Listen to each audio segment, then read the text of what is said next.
Hi, welcome to Teen Talk, a podcast where Jewish teens from around the world can send in questions and we'll explore the answers right here on this platform. Visit our website, jewishteentalk.com, to send in questions for future episodes. Let's get started.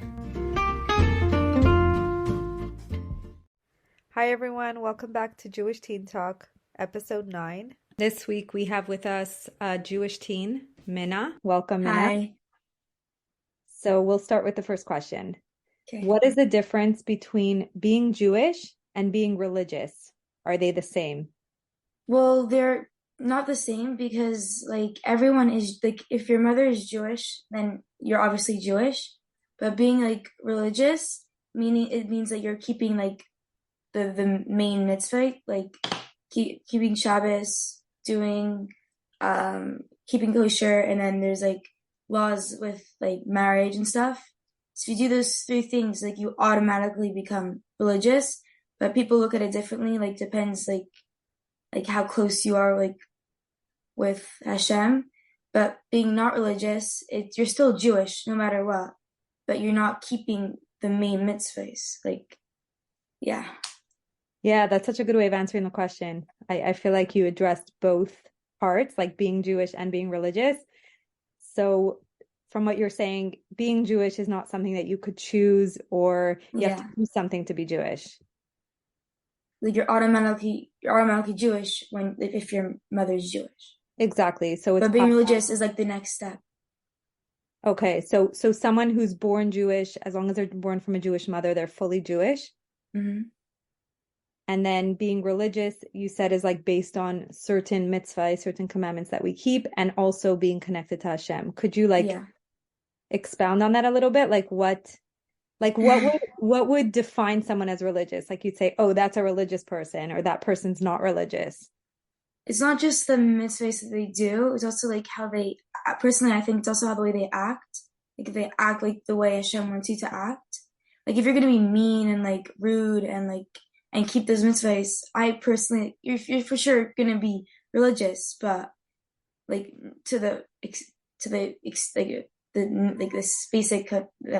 basic concept. But if you want to be I think also the way you act is also how you know. Yeah, 100%. It's so spot on what you're saying. And from what I've heard, it's important to Hashem that we're not just connected to him and good with him, but we also have to be good with other people and other human beings and other Jews and anyone really. So then that means that someone who, let's say, dresses religious, they're fully modest and they're, you look at them and you're like, oh wow, they're so religious. If they're not being nice to others or kind to others, what's your take on that, Minna? Well, everyone can look at it differently. Some people say it is religious because you are religious, but some people may look at it you're not really. It depends who you're asking. Okay, so between you and I, if someone is Jewish, is very, very, very connected to God, but not necessarily dresses religious, doesn't dress modest. Well, that's not one of the main mitzvahs. It is a mitzvah, but to be religious, by the Torah, is those three mitzvahs of keeping kosher, keeping Shabbos, and the marriage laws. Okay. And that's so interesting because I know people and I've met people who don't necessarily dress modest, or they're maybe there's other mitzvahs that are not as important to them, but they're strict about the three mitzvahs that you just said. For them, keeping kosher, keeping Shabbos, and family purity is number one. They'll never, ever, ever go against those commandments. But you rather have someone who doesn't dress unmodest, whatever they dress, and they're a nice person. They're they're nice, respectful, than to have someone who does keep those three mitzvahs, whatever, and are rude and not a good person. So it's not just about doing the mitzvahs. It's also, that they go hand in hand. Yeah. 100%. I guess as we're talking about religious and Jewish, so I've heard before, some people identify themselves as half Jewish because they say my dad is Jewish. Yeah. But you're 0% Jewish if your father is Jewish. Okay. But there's also people convert and that's also okay. Right, exactly. Yeah. So from what I know, from what I've heard, is that people who convert, and I've met many converts who are so true to Judaism, and sometimes you wouldn't even imagine that they're a convert, if they haven't said Yeah. anything. And those people, like, apparently their souls were actually at Har Sinai. Like when Hashem gave the Torah, those souls were there. Yeah, and they just sort of entered the wrong body. Oh, wow. That's what I think. That's pretty cool. So even now, like right now, we're like in between Pesach and Shavuos when we got the Torah. So I don't know about you, but I don't remember being there at Har Sinai, but apparently my soul was. But the fact that both of us are born to a Jewish mother, that's it. That's what makes us Jewish, right? Yeah. And what about people who kind of have left Judaism, or they do every sin in the book? They're still Jewish. Hashem has mercy on all of them and forgives. So let's say you're Jewish and you're not on the right path, you could always go on the right path. It's like, don't feel guilty. Don't feel like, oh, Hashem doesn't like me anymore, doesn't love me anymore because I'm not doing the right thing. You could always go back on the right path. Right. That's awesome. And I'm actually right now learning with my 4th grade students, like we're learning like the Chumash, right, in the Torah. And every day I say to them, okay, what do we learn from these? Like, what do we learn? And recently we've been learning that God is very forgiving. Like, even if someone does something wrong, Hashem forgives. He's There's so many stories in the Torah how there's so many non-Jews, even non-Jews, how they do such bad things, but then Hashem forgives them and gives them a second chance. Right, 100%. Okay, I think we covered ground. We spoke about religion, we spoke about Judaism, and they're not necessarily hand in hand. Someone could be Jewish and not keeping any of the mitzvahs and not learning Torah, like not doing anything, but they're Jewish. You can't take them out of them. You just can't take that out of them. Even if you convert to another religion, it's that's false. You're still Jewish.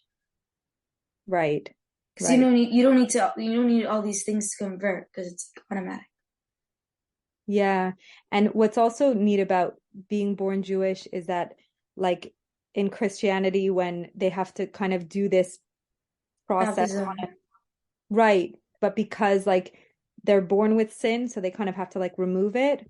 But babies and souls, but babies and souls that come into the world that are born Jewish, they're fresh. They're not yeah. And also, I don't know if it's something that you'd have anything to add on this, but Yom Kippur every year, the Day of Atonement, all the sins are washed away.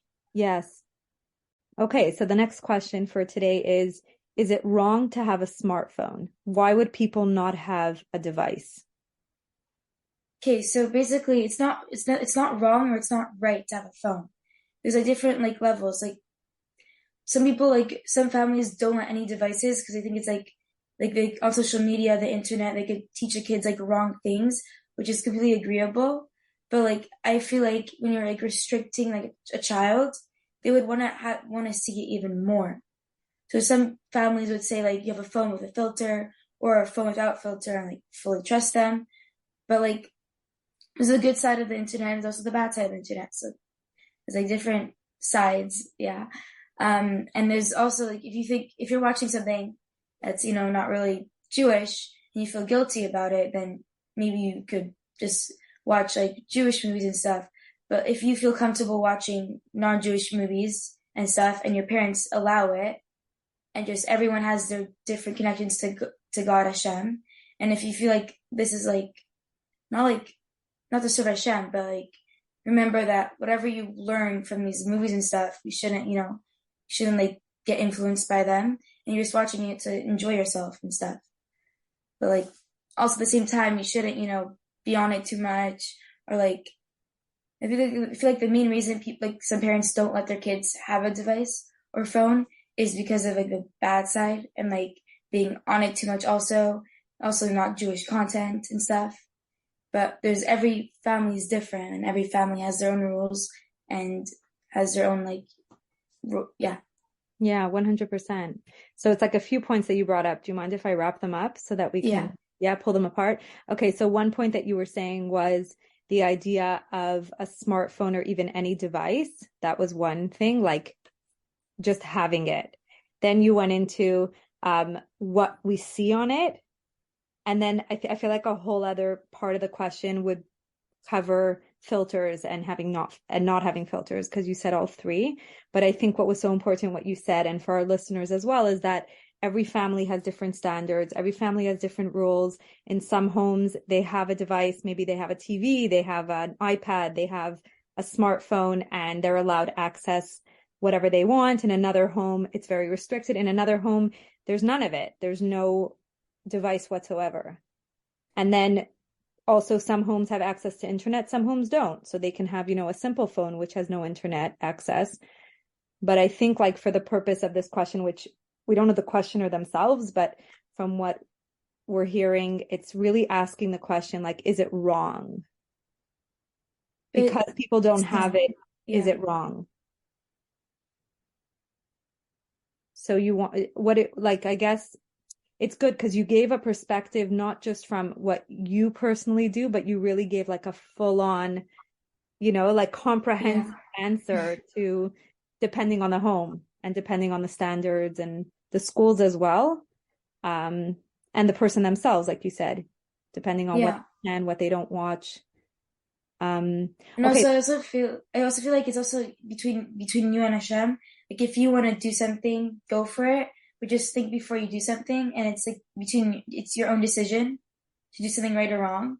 And not everything is. It's all black and white. It's the gray side. Like, not everything you do is right, not everything you do is wrong. Right, 100%. And I love how you're saying that. Like, anything that we do in this world, believing in God means what are we motivated by? Like, how is this bringing you closer to God or not? Does that speak to you? Yeah. Okay. So as far as a device, I actually would love to first address the filter, if that's okay with you.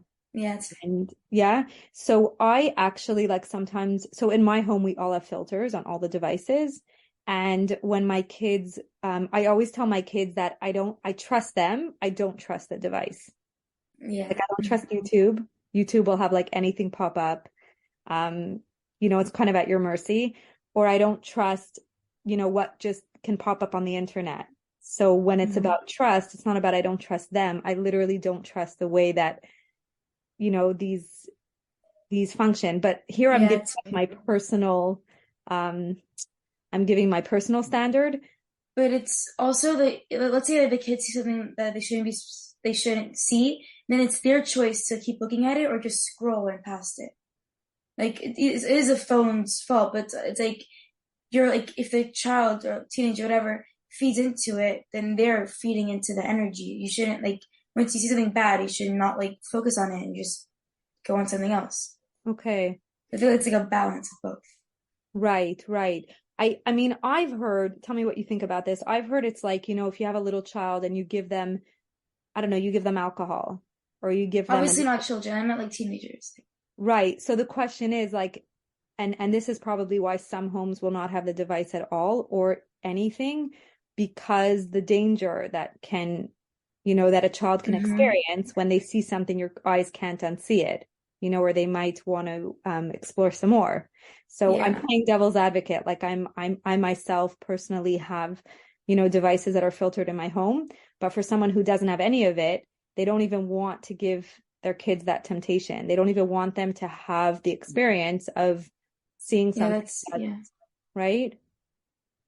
So just to take. I feel like when you put, like, I know I said it before, but when you put a full on filter on a child and you're very strict with them, then they would want to rebel against the parent and find loopholes, go to friends' phones and stuff, and they would want to look it up and stuff.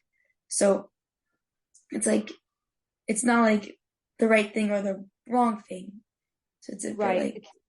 It's just kind of like what a teenager would try to do if they were given all these limits. More like you could give a filter, but not a strong filter, and you have a talk with your kids and teenagers and stuff.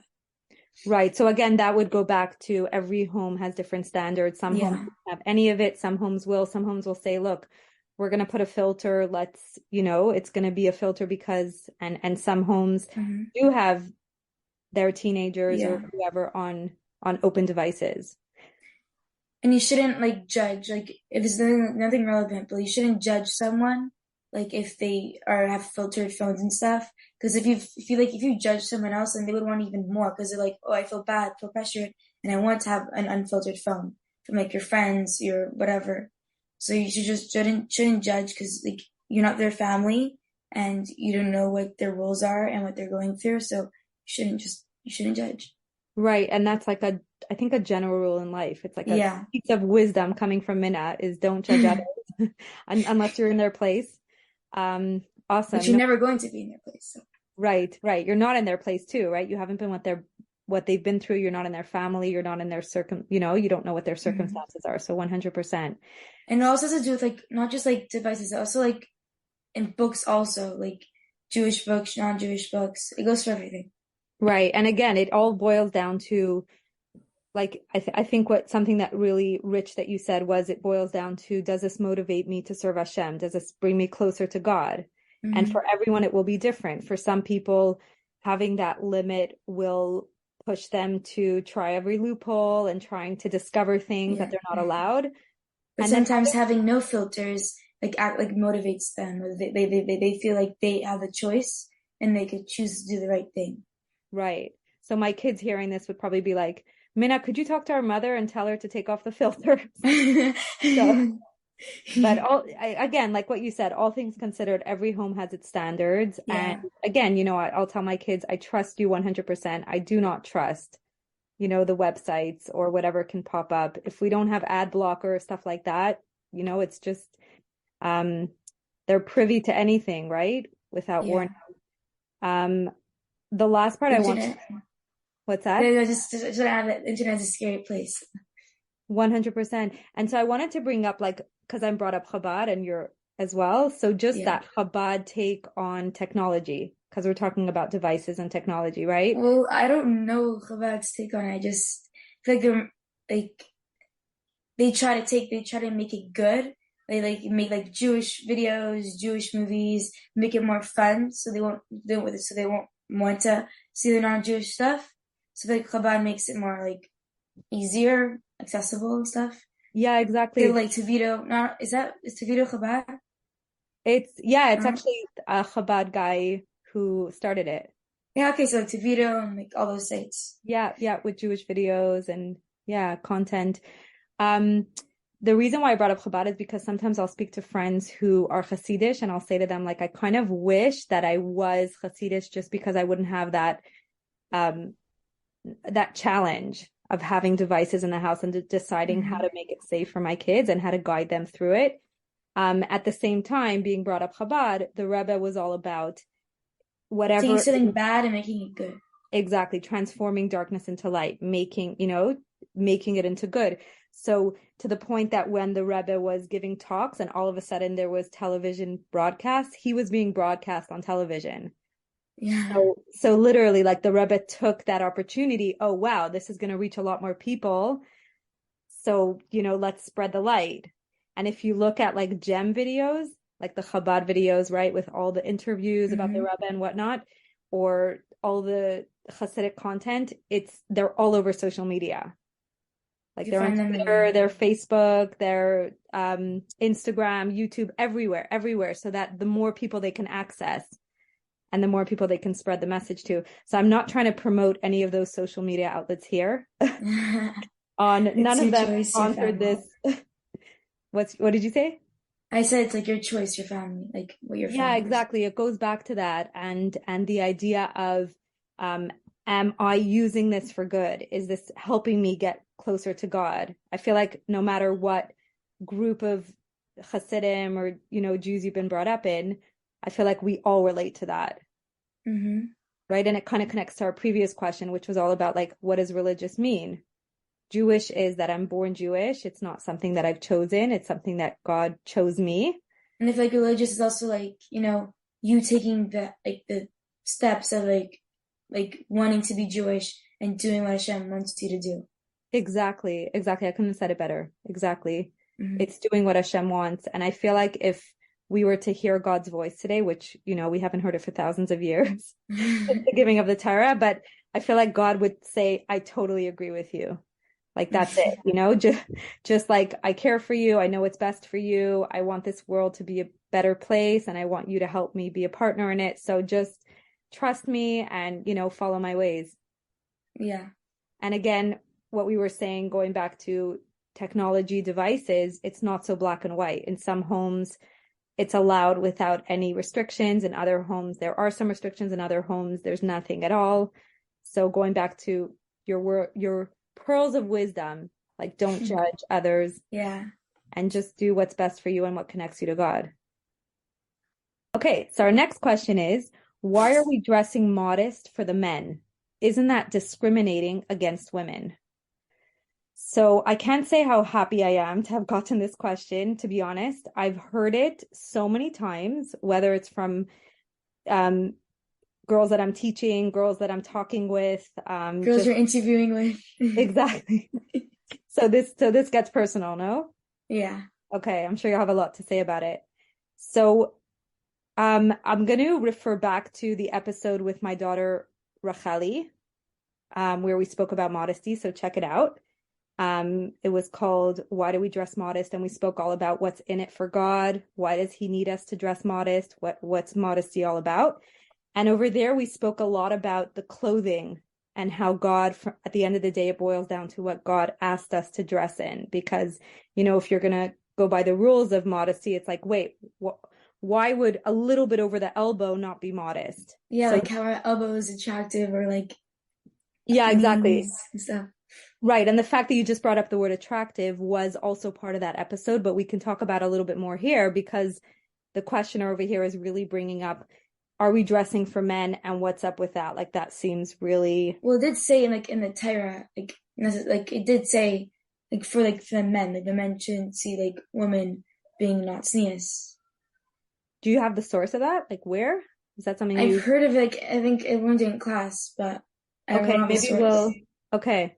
Maybe I'll do a little bit of research and include that in a future episode. Yeah, because that would be interesting. Of course, like all of this Jewish teen talk, what we're talking is based, you know, coming from Torah, coming from us being Jewish, and Judaism, and Hashem encourages questions. Moshe Rabbeinu asked questions, and Avram asked questions. You know, it's good to ask questions. That's where this whole podcast, that's how we started this. So going to the question. So why are we dressing modest for men? So my answer is, we're not. Unless we find the source that Minna said, and then we negate that. But my answer right away off the bat is, we're not. So then, sorry. But wait, then how come it says like we can't sing like from an opposite gender, like men can't hear women singing, and like so it does. But I know for that for a fact, but I don't have a source. So right. So then we are doing it kind of for the men. Because, right. So that's like kol isha, like a man not hearing a woman's voice. Yeah. Right. I feel like it's also connected to the sneeze also. I think it is connected, but it's also not. I feel like that's a whole different topic. And me being musical all my life and wanting to sing at the Shabbos table when my brother had friends was really difficult. And I would actually love to include that as, you know, if anyone wants to send in a question relating to that, what Minna just brought up about kol isha, about women singing in front of men, we will definitely address it in a future episode. But going back, do you mind, like, if we just, I wanted to go back to dressing modest for men. So if we're dressing modest for men, that means that when a girl gets up, a religious girl, a Jewish girl gets up in the morning and she's getting dressed, she's looking in the mirror and she's thinking about men. She's not thinking obviously not, but like it's obviously I know it's like for yourself and to be like holy and modest, whatever.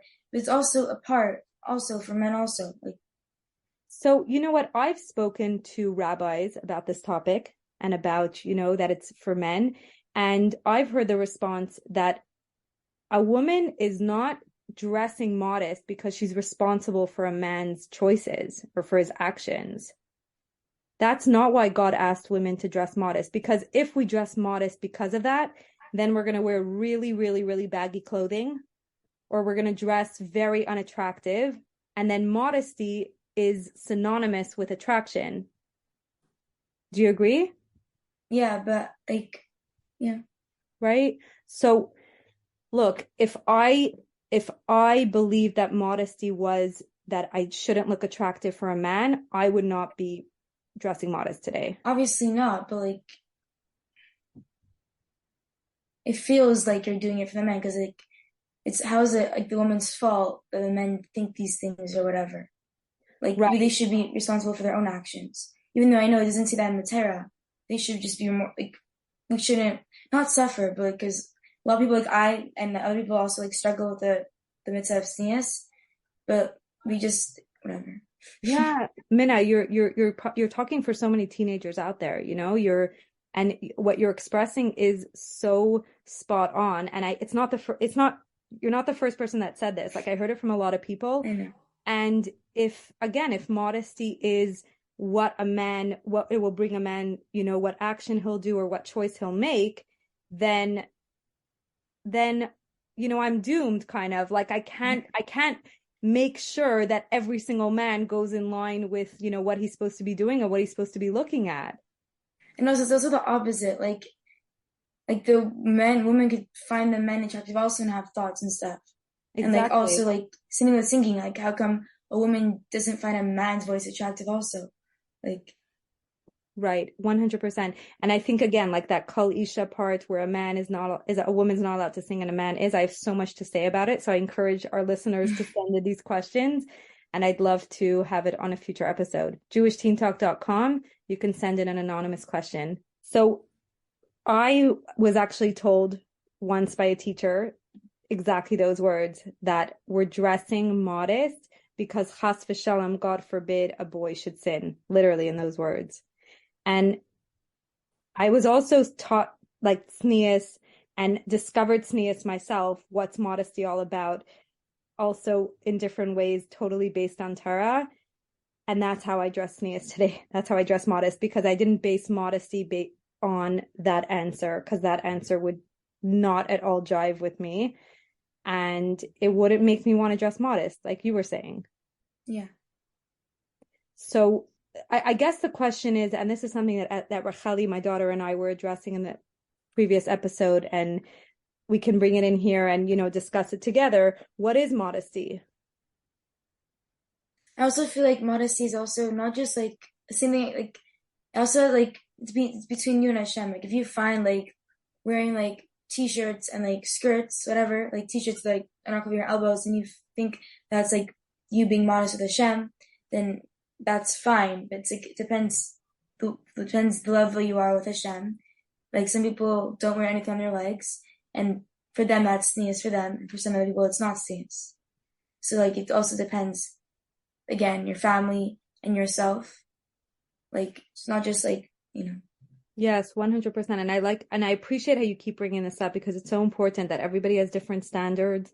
Like one family, the mother will let, you know, shorter skirts, let's say, or, you know, short bobby socks. Another family will be like, there's a no, and you have to. Mm-hmm. But at the end of the day, it's not based on what other people decide. It's more like your decision.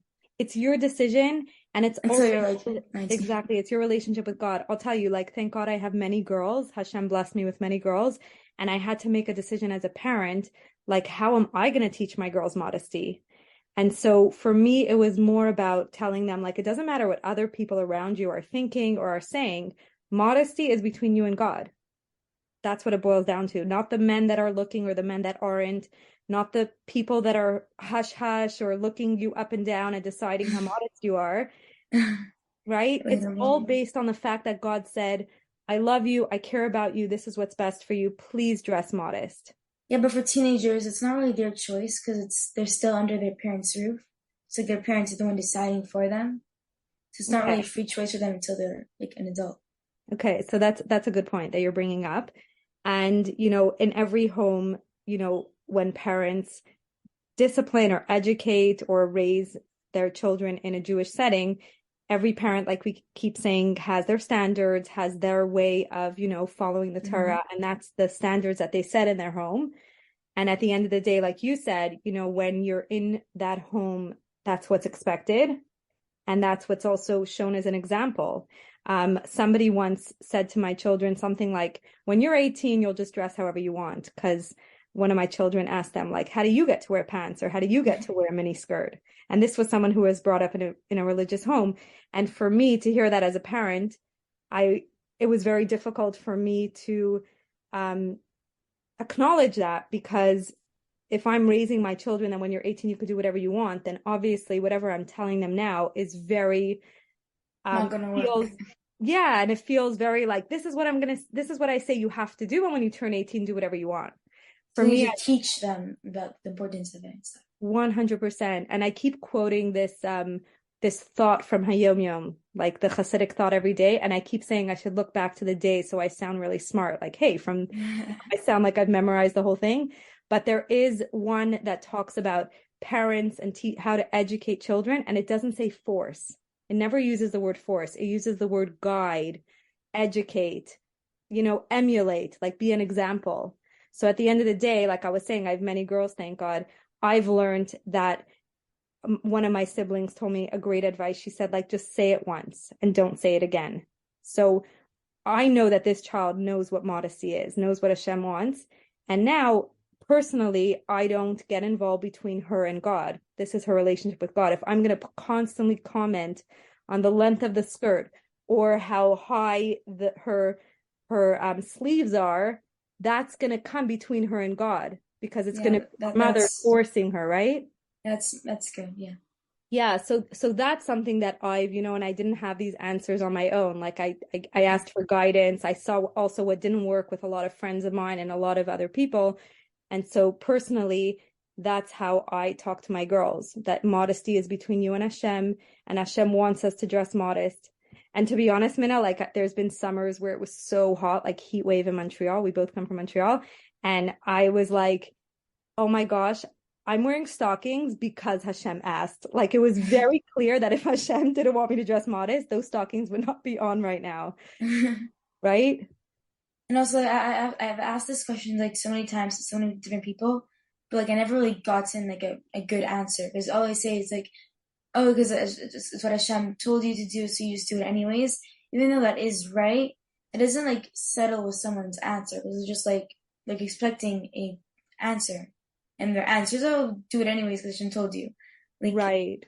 And it's so golden what you're asking, because years ago, kids would never, or a teen would never dream of asking what you just asked, because the way that they were brought up was like, kids, just be quiet and listen. Don't ask questions. And it worked.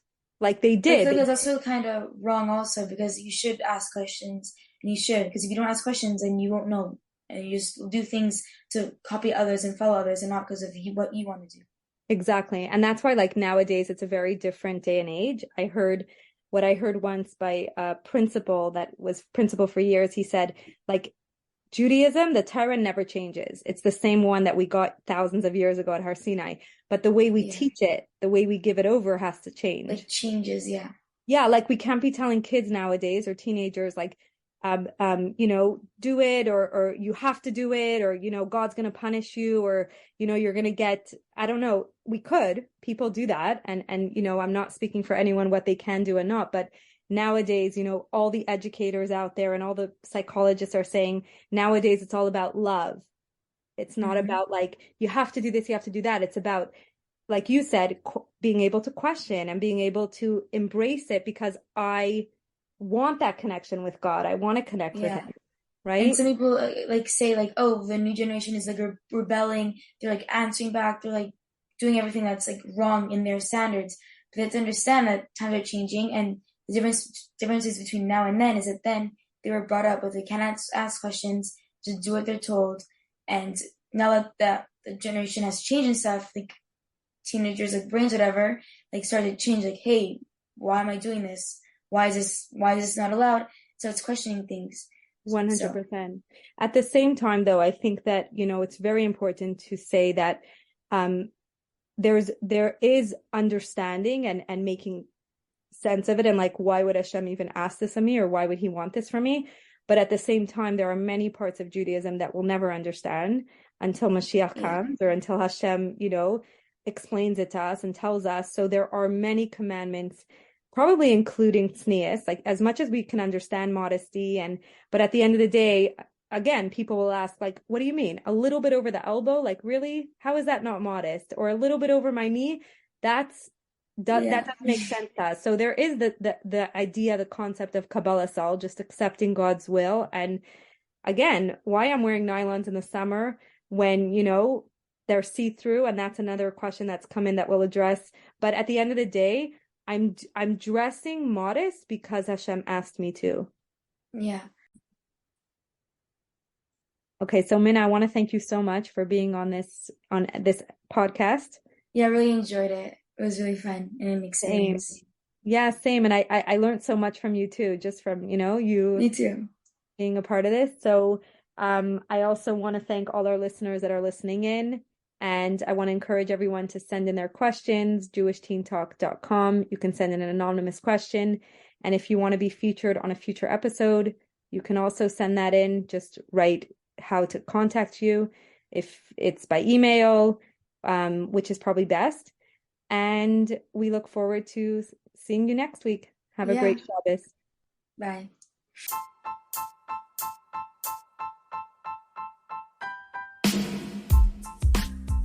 Thank you for listening, and please tune in next week for our brand new episode.